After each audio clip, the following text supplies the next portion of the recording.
No cálculo numérico, muita gente acha que a derivada fica melhor quanto menor for o passo h, mas isso é falso. Eu vou mostrar com um exemplo bem direto. A função f de x igual a seno de x e a derivada em x igual a 1, que deveria dar cosseno de 1. Eu aproximo a derivada usando uma diferença simples. Eu pego f de 1 mais h, tiro f de 1 e divido por h. Aí eu começo a diminuir h. No começo, o erro cai e parece que está tudo certo, mas chega um ponto em que o erro para de melhorar e começa a piorar rápido. Isso acontece porque f de 1 mais h e f de 1 ficam quase iguais. A subtração perde precisão por arredondamento, e dividir por h amplifica esse ruído. Ou seja, existe um h ótimo, e h menor pode deixar sua derivada pior. Vamos escrever esse código em Python e analisar uma abordagem bem simples para a derivada numérica, que é a diferença para frente. Primeiro, a gente escolhe uma função de teste, por exemplo, f de x igual a seno de x, e também define a derivada verdadeira dela, que é cosseno de x, só para ter uma referência. Depois a gente escolhe o ponto onde quer derivar, por exemplo, x0 igual a 1, e cria uma função chamada derivada para frente, que calcula a aproximação fazendo f de x0 mais h menos f de x0, tudo dividido por h. Em seguida, a gente gera vários valores de h, indo de 10 elevado a menos 1 até 10 elevado a menos 16, em escala logarítmica, e para cada h, a gente calcula a derivada aproximada e o erro absoluto em relação ao valor verdadeiro, que é cosseno de 1. Por fim, a gente guarda esses erros, encontra qual foi o menor, identifica qual h deu o melhor resultado e mostra isso no final, para enxergar na prática que existe um h ótimo e que diminuir h nem sempre melhora a conta. Agora vamos melhorar a aproximação usando a diferença central. Em vez de olhar só para frente, como na diferença para frente, a gente olha para os dois lados do ponto.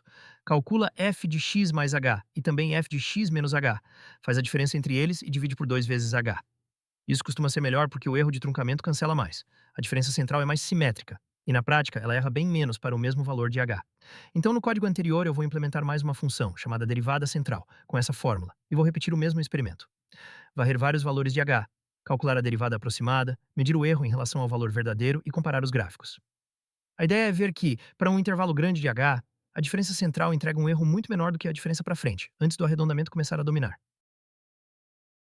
A diferença central melhora porque ela tem erro de truncamento de ordem 2, enquanto a diferença para frente tende a errar proporcionalmente a h. A central tende a errar proporcionalmente a h ao quadrado.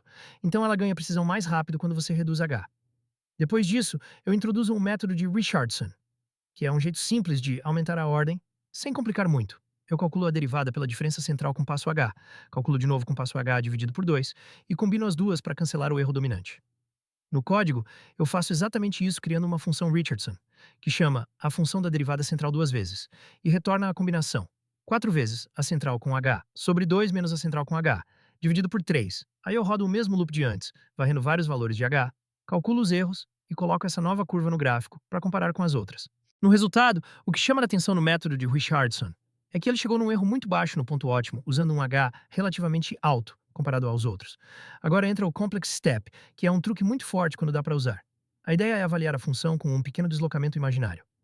Em vez de calcular f de x mais h e subtrair f de x, você calcula f de x mais i vezes h e pega só a parte imaginária dividida por h. O motivo de ele funcionar tão bem é que ele praticamente elimina o cancelamento numérico, porque não tem aquela subtração entre dois números quase iguais. E por que o erro parece despencar, e depois travar quando passa de 10 elevado a menos 16? Porque aí você bate no limite do tipo numérico de dupla precisão. Abaixo disso, o computador não consegue representar diferenças menores com confiabilidade, então o erro real fica do tamanho do epsilon da máquina. No fim, o que esse experimento mostra é que dois erros competem no cálculo da derivada numérica. O erro de truncamento, que cai quando você diminui h, e o erro de arredondamento, que cresce quando o h fica pequeno demais, por causa de subtrações quase iguais e limite do ponto flutuante. Por isso a curva de erro tem formato de U, e sempre existe um h ótimo. E a escolha do método muda muito o jogo. Métodos melhores conseguem entregar erros menores usando valores de h mais altos, sem precisar empurrar o passo para extremos. Só que esse h ótimo não é universal. Ele depende da função e do ponto onde você está derivando. Aqui a gente usou seno de x em x igual a 1. Moral da história: diminuir h não é sempre o melhor. O melhor é que eu escolher bem o método e procurar um h adequado.